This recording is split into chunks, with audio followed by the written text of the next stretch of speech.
أملاخنا عنا عقوب حايلنيو أملاخنا عنا هيوت تسفانيو أملاخنا عنا سلام حاقسنيو أملاخنا عنا عبي برختيو أملاخنا من الله زودادرو أملاخنا من الله زمساسلو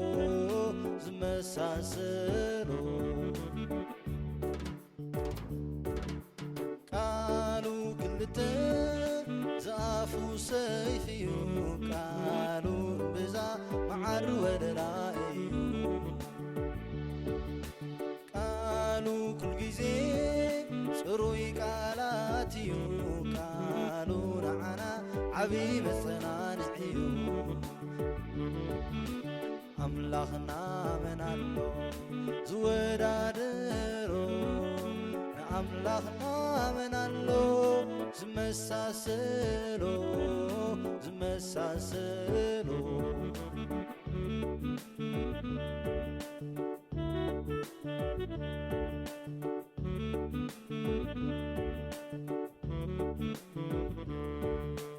حقي قويتا نعانا دليخا نعانا نحطان كتصوع مسيكا كندي يفكر تيلبخا كمزي زبالة عبي أملاخيخا أملاخ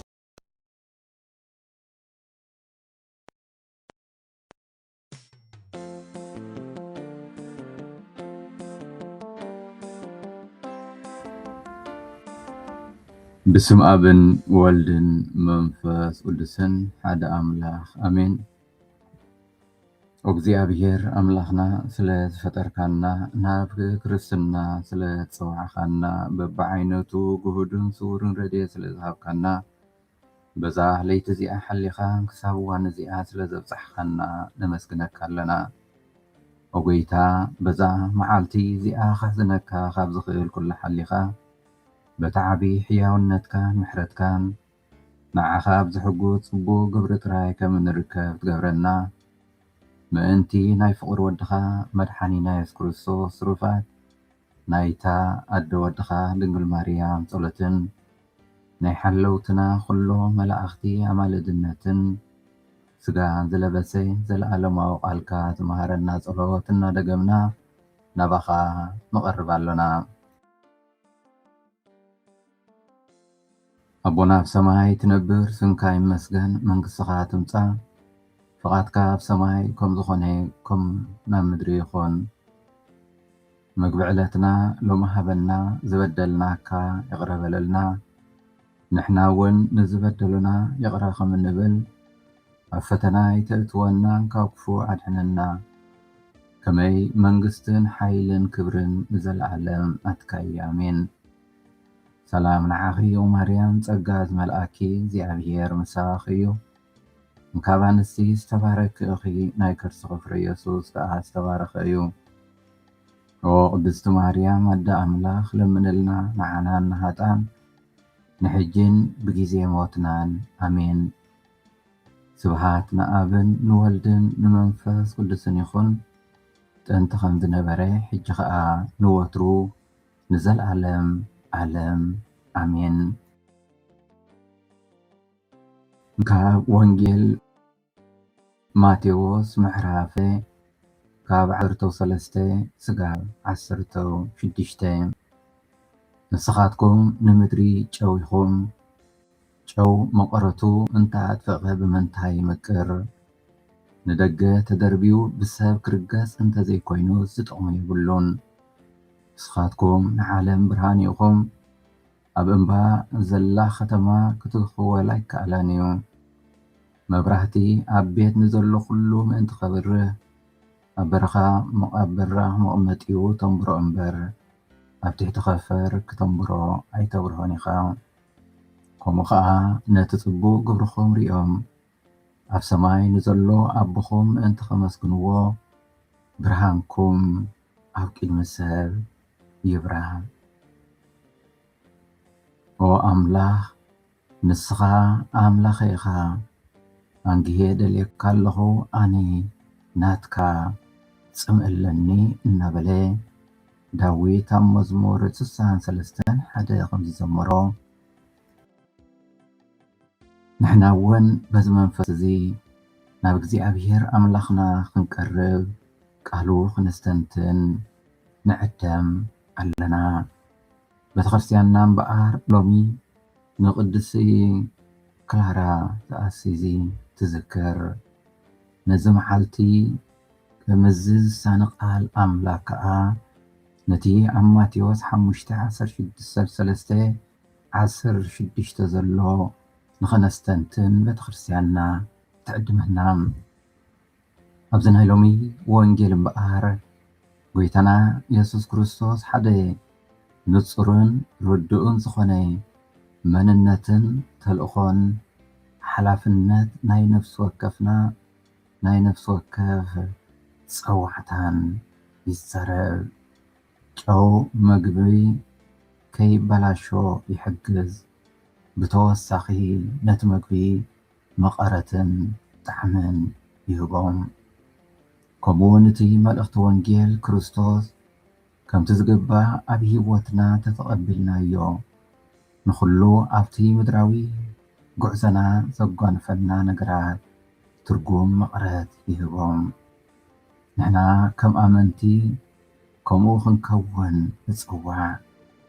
ልክዕ ከምቲ ጨው ኣብ መንጎ ኣሕዋትናን ሓትናን ብተግባራትና ብሂወትናን መቕረት እንህብ ኮይንና ክንርከብ የድልን። ንስኻትኩም ንምድሪ ጨው ኢኹም እናበለ ጎይታና ኢየሱስ ክርስቶስ ንኣገልግሎት ተልእኾናን ይጽውዓናን የነጽረልናን። እዚ እቲ ሓደ ካብ እቲ መሰረታዊ ፀዋዕታ ነፍሲ ወከፍና እዩ። ጨውን ብርሃንን ኣዝዮም ቀለልቲ ነገራት እዮም። ብዘይከኦም ግን ሂወት ኣዝያ ዝተፈለየት ትኸውን። እዘን ክልተ ቀለልቲ ምሳሌታት ድማ ንሂወት ቅድስቲ ክላራ ብጽቡቕ ዝገልጻ እያተን። ቅድስቲ ክላራ ነዚ ተረዲኣቶ ነበረት። ዝበዝሕ ሂወታ ኣብ ውሽጢ ገዳም ተሓቢኣ ኣሕሊፋቶ። ኣብ ኤውሮጳ እናተዘውረት ክሰብኽ ኣይትረኸበትን። ኣፍልጦ ትደሊ ኣይነበረትን። እንታይ ደኣ ቅድሚ ክርስቶስ ትጽሊ ነበረት። መስዋዕቲ ትኸፍል ነበረት። ንኣሕዋታ ተፍቅር ነበረት። ንክርስቶስ እምንቲ ኮይና ተረኽበት። ሂወታ ከምቲ ጨው ኣብ መግቢ ተሓዊሱ ሕቡእ ዝኸውን መቐረቱ ግን ዝህብ እንተኾነ ግና ንሳ ኣብዚ ምድሪ እዚ ጨው መቐረት ኮይና ተረኽበት። ድሕሪ ልዕሊ 800 ዓመት እውን እንተኾነ ገና ቤተክርስትያንና ትዝክራን ተኽብራን ኣብነታ ጨውን ብርሃንን ናይ ኩላዊት ቤተክርስትያን ኮይኑ ይርከብ። ጎይታና ኢየሱስ ክርስቶስ መልእኽቱ ብሰማዕቱ ተቐባልነት ወይ ብቐሊሉ ንኽርድእዎ ከዓ እቲ ኣብ መዓልታዊ ሂወትና እንጥቀመሉ ነገራት ኣቐዲምና ዝረኣናዮ ከም ጨው ዝኣመሰለ ይጥቀም። ጨው ንገዛእ ርእሱ ኣይነብርን። እንታይ ደኣ ነቲ እንምገቦ ምግቢ መቐረት ይህብ። ብርሃን ንገዛእ ርእሱ ኸበርህ ኣይነብርን። እንታይ ደኣ ንዓና ብርሃን ይህብ። ስለዚ ንሕና ከም ኣመንቲ ክርስቶስ ከም ሃዋርያት ክርስቶስ ንገዛእ ርእሲና ኢልና ክንነብር ኣይተፀዋዕናን። እንታይ ደኣ ንኣሕዋትና ንምግልጋል ንኣሕዋትና ብርሃን ንምዃን ምኽንያት ሓጎሶም ምኽንያት ድሕነቶም ንምዃን ብዙሓት ነቲ ዝተቐበልናዮ ብርሃን ክርስቶስ ኣብ ትሕቲ ኸፈር ክነቐምጦ ንርከብ ንኸውን። ገለ ከዓ ብኽፉት መንፈስ ነዝተቐበልናዮ ብርሃን ክንምስክር ኣብ መዓልታዊ ሂወትና እንሰርሕ ሰባት እንደክም እንጋደል እንስዋዕ ንህሉ ክንከውን ክንህሉ ንኽእል ንሕና ነቲ ናይ ኣሕዋትና ሂወት መቐረት ክንህብ ጨው ክንከውን ዝተፀዋዕና ኢና። ጨው መቐረቱ እንታጥፍአ ብምንታይ ይምቀር? ንደገ ተደርቢዩ ብሰብ ክርገፅ እንተዘይኮይኑ ዝጠቕሞ የብሉን፣ ንወልሓንቲ ዝጠቕሞ የብሉን። ኣባል ቤተክርስትያን ኣብ ኣገልግሎት ቤተክርስትያኑ ኣብ ተልእኾ ቤተክርስትያኑ ዘይፅመድ ልክዕ ከምቲ መቐረት ዘይብሉ ጨው ይኸውን። ጎይታና ኢየሱስ ክርስቶስ እምበኣር እዚ ፀዋዕታና እንታይ ምዃኑ ንምምሃር ዝጥቀመሉ ኣገባብ እዩ። ኢየሱስ ቀፂሉ ንስኻትኩም ንዓለም ብርሃን ኢኹም እናበለ ብብርሃን ይመስለና። እዚ ወንጌል እዚ ብፍላይ ኣብዚ ቅድስቲ ክላራ ኣብ እንዝክረሉ ዘለና መዓልቲ ኣዝዩ ፅቡቕ ምዃኑ ንርዳእ። ክላራ ዝብል ስም ንፁር ድሙቕ ዘንፀባርቕ ማለት እዩ። ብሓቂ ስማ ትርጉም ነይርዎም። ንስኻትኩም ንዓለም ብርሃን ኢኹም። እዚ ዘገርም ግን ቅድስቲ ክላራ ፈፂማ ክደምቕ ፈቲና ከም ዘይትፈልጥ እዩ። ዝና ኣይደልየትን፣ ኣቓልቦ ካልኦት ክስሕብ ኣይደልየትን። በቃ ምስቲ ብርሃን ዓለም ዝኾነ ኢየሱስ ብቕርበት ክትነብር መረፀት። ምስ ክርስቶስ ብቕርበት ክትነብር ስለ ዝመረፀት ድማ ብርሃኑ ብኣኣ ክበርህ ተረኽበ። እቲ ብርሃን እቲ ሎሚ እውን ብደቃ ንዓለም ብርሃን ክህብ ይርከብ። እዚ ንሓና ሎሚ ኣገዳሲ ትምህርቲ እዩ። ሰባት ብቐፃሊ ኣቓልቦ ክረኽቡ ኣብ ዝፅዕርሉ ዓለም ኢና እንነብር ዘለና።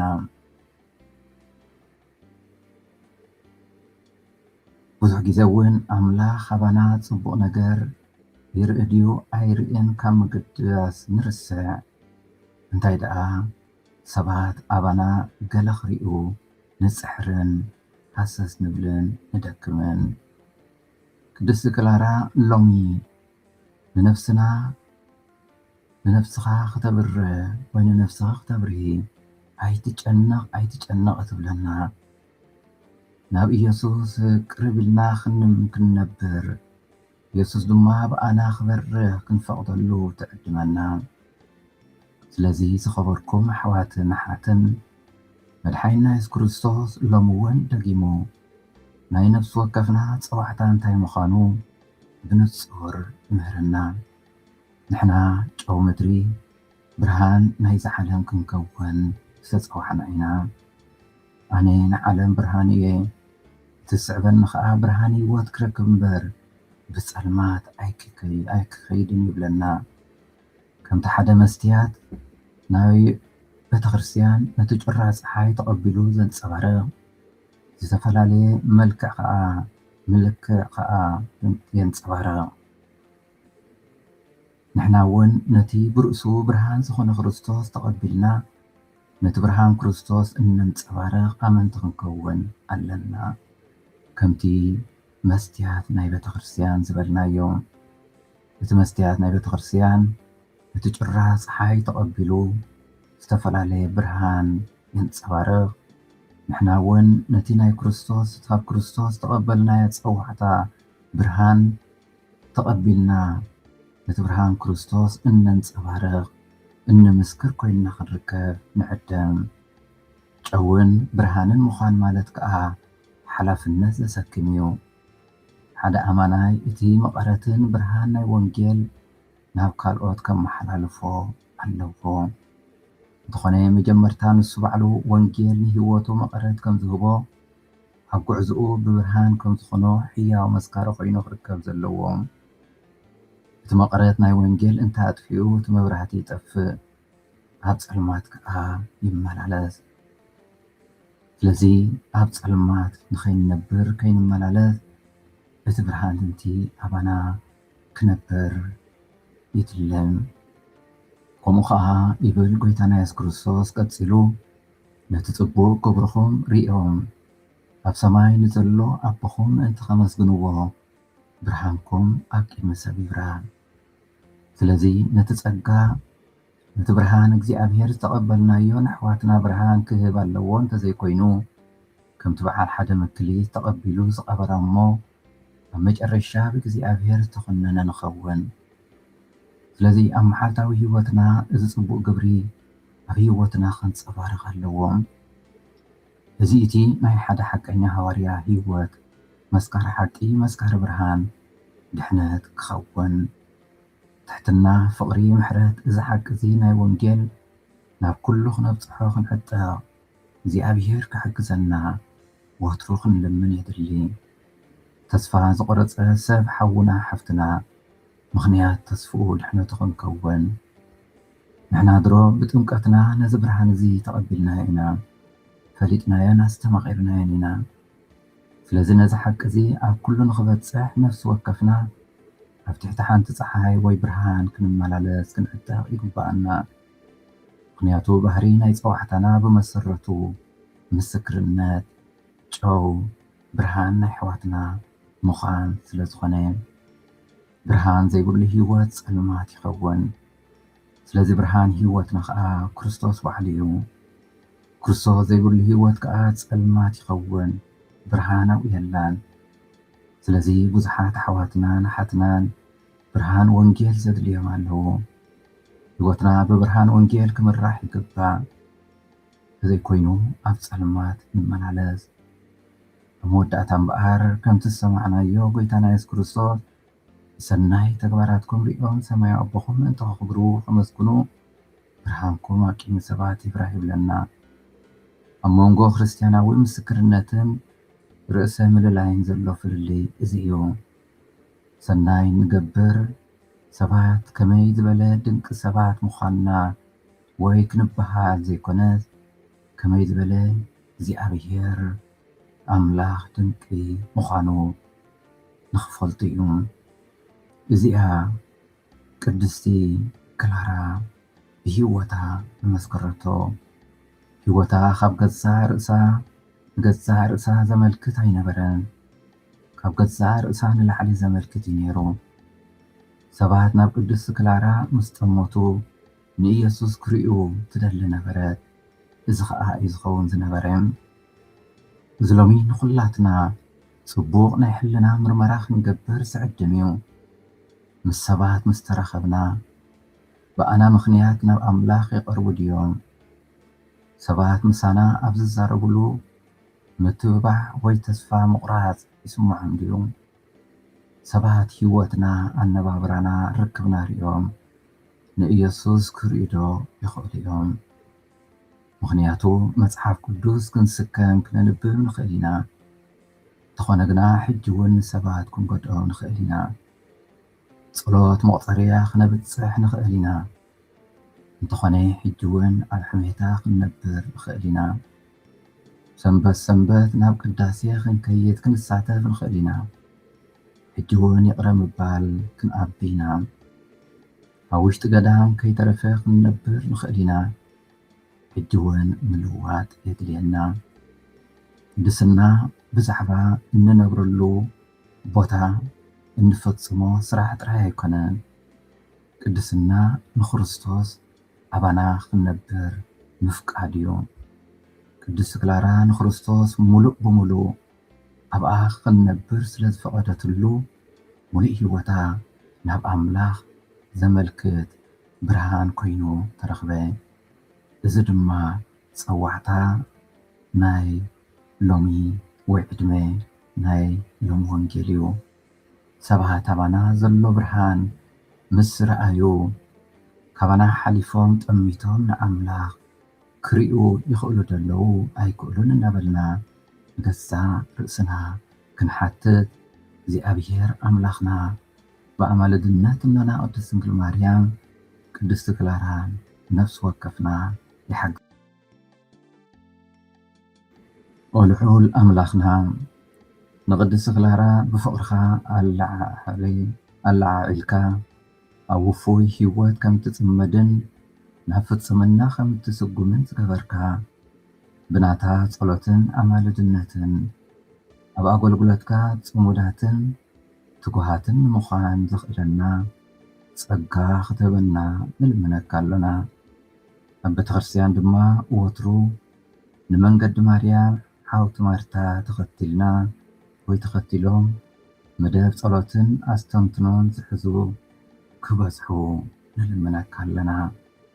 ኣቦና ኣብ ሰማይ ትነብር፣ ስምካ ይመስገን፣ መንግሥትኻ ትምጻእ፣ ፍቓድካ ኣብ ሰማይ ከም ዝኾነ ከምኡ እውን ኣብ ምድሪ ይኹን።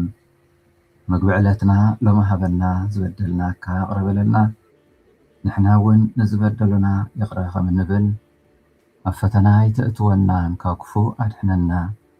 ከመይ መንግሥትን ሓይልን ክብርን ብዘለዓለም ናትካ እዩ፣ ኣሜን።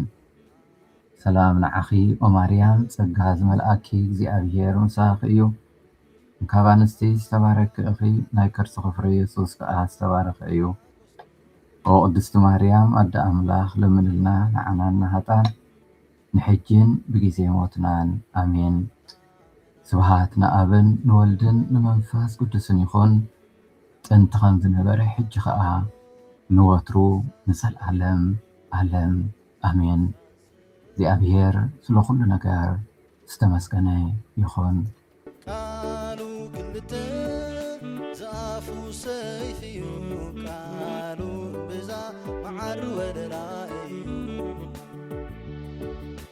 ቃሉ ኩል ጊዜ ጽሩይ ቃላት እዩ፣ ቃሉ ንዓና ዓብይ መጸናንዕ እዩ። ኣምላኽና መን ኣሎ ዝወዳደሮ፣ ንኣምላኽና መን ኣሎ ዝመሳሰሎ ዝመሳሰሎ።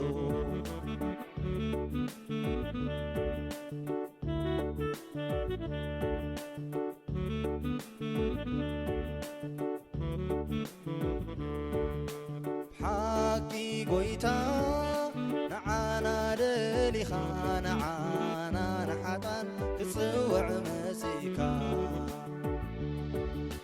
ክንደይ የፍቅር እቲ ልብኻ፣ ከምዚ ዝበለ ዓብይ ኣምላኽ ኢኻ። ኣምላኽና መን ኣሎ ዝወዳደሮ፣ ንኣምላኽና መን ኣሎ ዝመሳሰሎ ዝመሳሰሎ። ብምሕረትካ ወትሩ ተኸልለና፣